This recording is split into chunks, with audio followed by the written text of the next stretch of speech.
تروا إلى الطير فوقهم صافات ويقبضن ما يمسكهن إلا الرحمن إنه بكل شيء بصير. Assalamualaikum warahmatullahi wabarakatuh. Alhamdulillahirabbil alamin. Allahumma sholli ala Muhammad wa ala ali Muhammad. Ya, pada video kali ini kita akan melanjutkan pembahasan tentang mekanika fluida, yaitu di bagian pembahasan terkait dengan penerapan hukum Bernoulli. Akan tetapi ada satu ayat yang telah kita baca tadi di bagian depan video ini.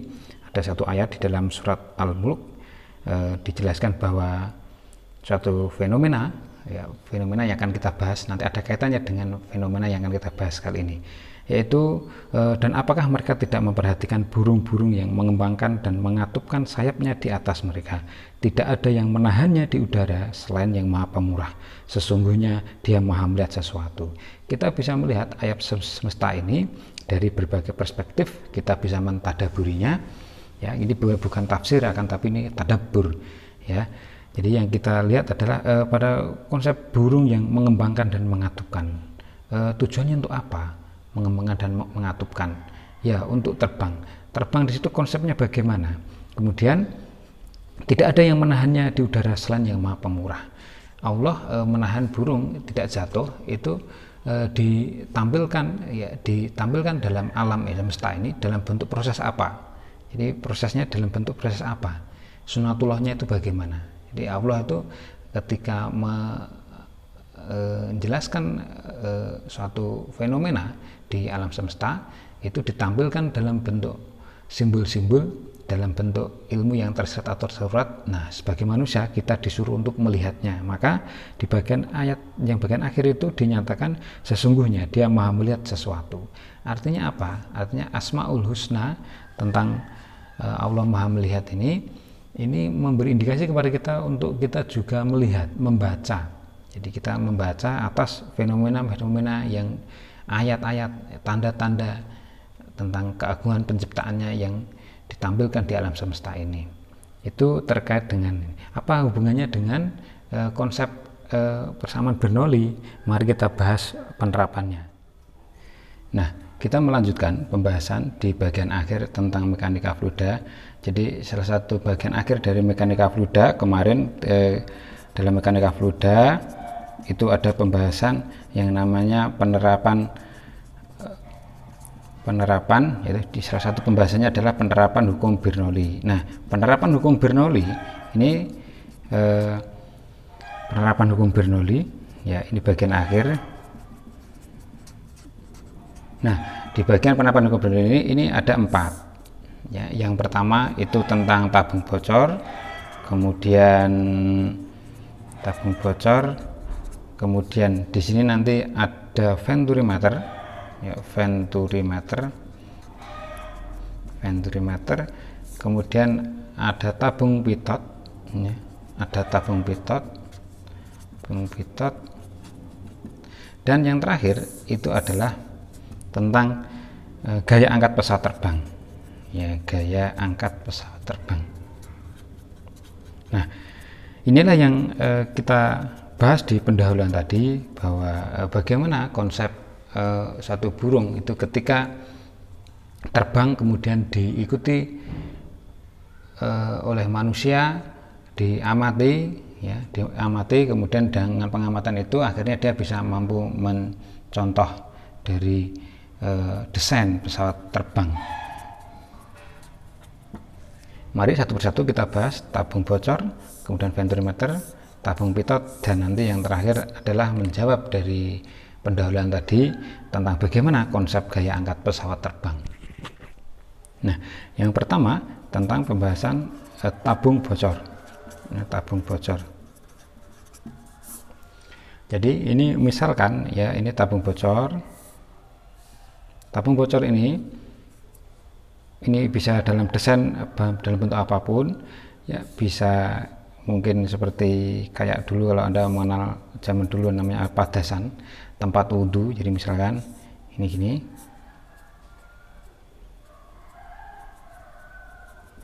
ya, ini misalkan tempat wudhu gitu. Kemudian dalam tempat wudhu ini ada air, ini anggapannya adalah airnya itu stabil, tenang. Jadi ketika ini nanti berkurangnya sedikit, maka di sini akan terisi terus. Jadi ini tetap, permukaannya tetap. Maka ketika ada tempat bocorannya yang keluar sini, ya sini akhirnya ada tempat bocor begini. Nah, yang menjadi pertanyaan itu adalah, jadi ketika tinggi dari permukaan ke tempat bocornya itu kita beri simbol misalkan H1, dari tempat bocor sampai bawah, ya sampai bawah, bukan sampai sini tapi sampai bawah, sampai tanah, itu misalkan H2.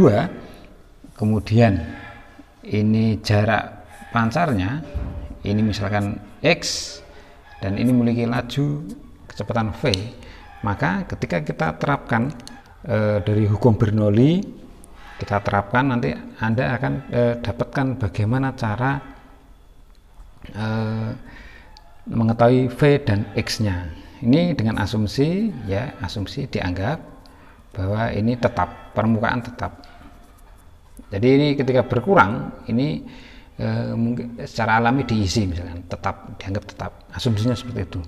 Maka cara mencarinya V ini adalah dengan rumus akar 2GH.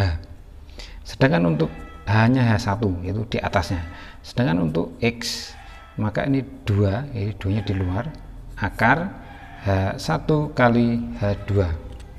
Nah, dari dua rumus ini maka ada penghubungnya, yaitu penghubung H1. Nah, ini dalam soal-soal biasanya kasusnya ini didesain nanti yang diketahui itu di sebelah sini, dicari di sini. Jadi nanti dua-duanya akhirnya harus dicari. Untuk keterangan ya, perlu diketahui V ini adalah laju pancarnya. Laju pancar, satuannya tahu sendiri, meter per sekon.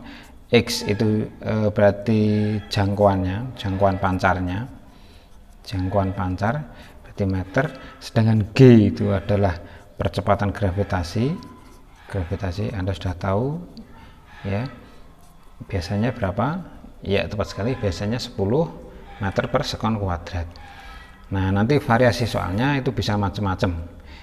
Intinya kalau untuk mencari kecepatan, yang faktor yang dicari itu hanyalah yang H1, yang di atas.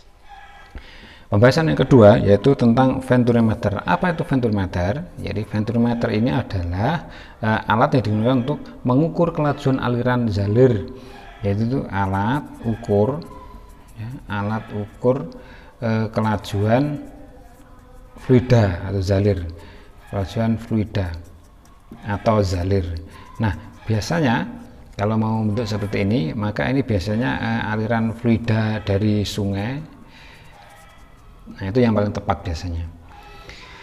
Ini cara membuatnya gimana? Ini cara membuatnya gampang, yaitu dua botol, yang satu botolnya besar, jadi Anda buat botol begitu, yang satu agak besar. Kemudian yang satu itu kecil. Jadi ini besar, kemudian ini kecil. Jadi nanti bisa Anda desain sendiri bentuknya. Di bagian sini itu namanya V, kecepatan V1. Nah, nanti di bagian sini kan kecepatan akan berbeda. Ini V2. Mengapa? Karena ini ada luasan 2, ini berbeda dengan luasan ketika ada di sini. Yaitu ini adalah luasan 1. Nah, dari sini maka pertanyaannya itu biasanya berapakah V1? Ya, pertanyaan V1. Kalau dalam kontinuitas ini tetap berlaku, ya tetap berlaku bahwa A1 V1 A2 V2. Nah, pertanyaannya nanti V1 belum tahu, V2 belum ketahui, sedangkan A1 dan A2 sudah diketahui. Maka kita butuh bantuan nanti selisih ketinggiannya di sini. Jadi nanti ini tuh akan ada air yang naik, ada air yang naik sini, ini. Nah, selisih ketinggiannya ini, selisih kenaikan ini H, itulah yang diukur. Maka dengan bantuan H itu, maka otomatis kita bisa mengetahui rumus V1. V1 itu dirumuskan akar 2GH, jadi akar 2GH, terus per A1 per A2, A1 per A2 kuadrat min 1. Ya, Ini cara mencarinya.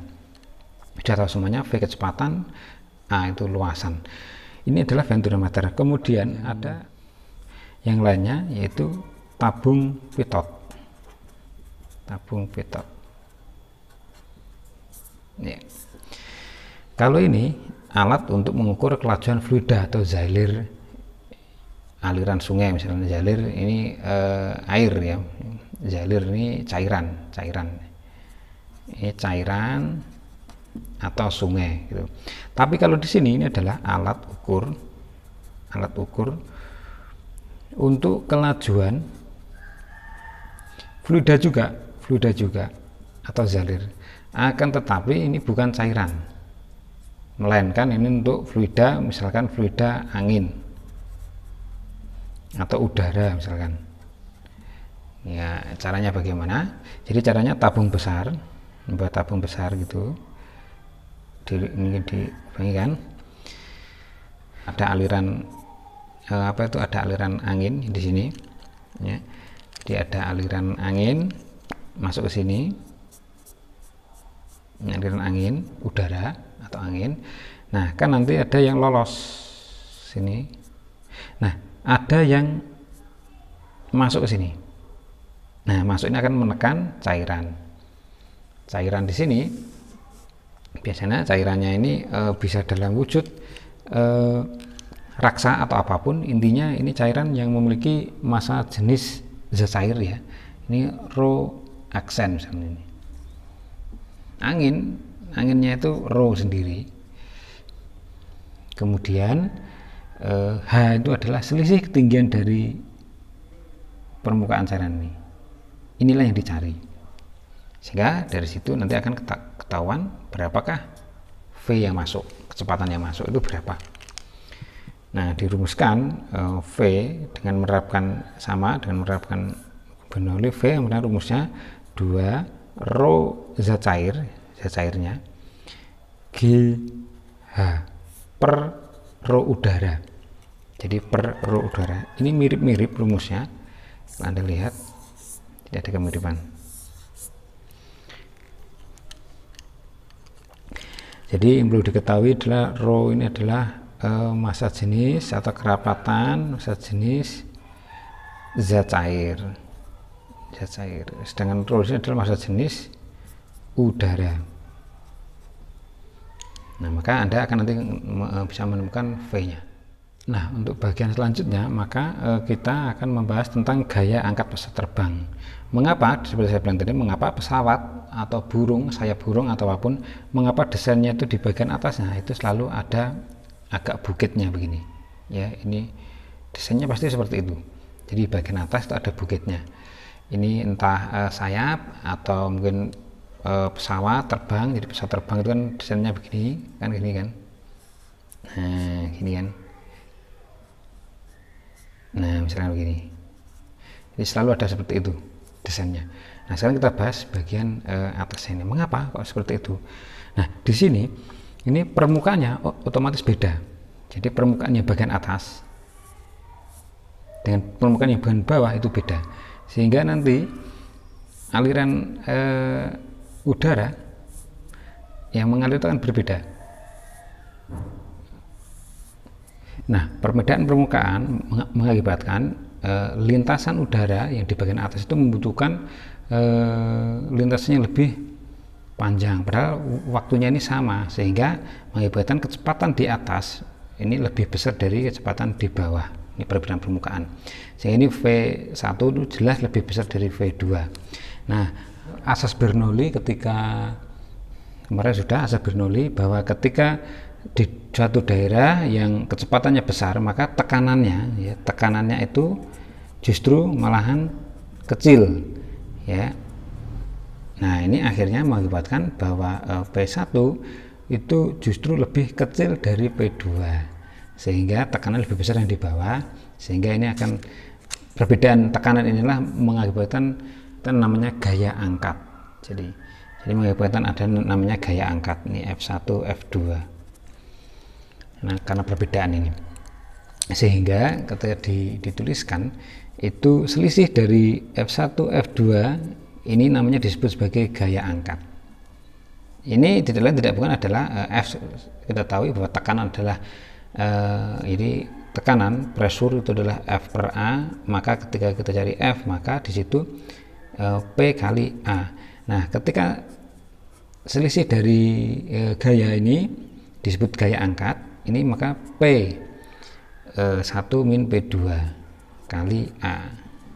Ya, sama dengan ini kita terapkan hukum Bernoulli, maka Anda akan dapatkan suatu persamaan setengah rho V1 kuadrat V2 kuadrat kali A. Inilah persamaan untuk gaya angkat pesawat terbang. Jadi ini gaya angkat pesawat terbangnya ini. Nah, keterangan-keterangannya ini apa saja? Ini yang perlu diketahui. Jadi ini disebut sebagai gaya angkat pesawat terbang. Perbedaan ya, beratnya juga boleh. Gaya angkat ya, pesawat terbang. Atau bisa disebut juga namanya ini perbedaan berat.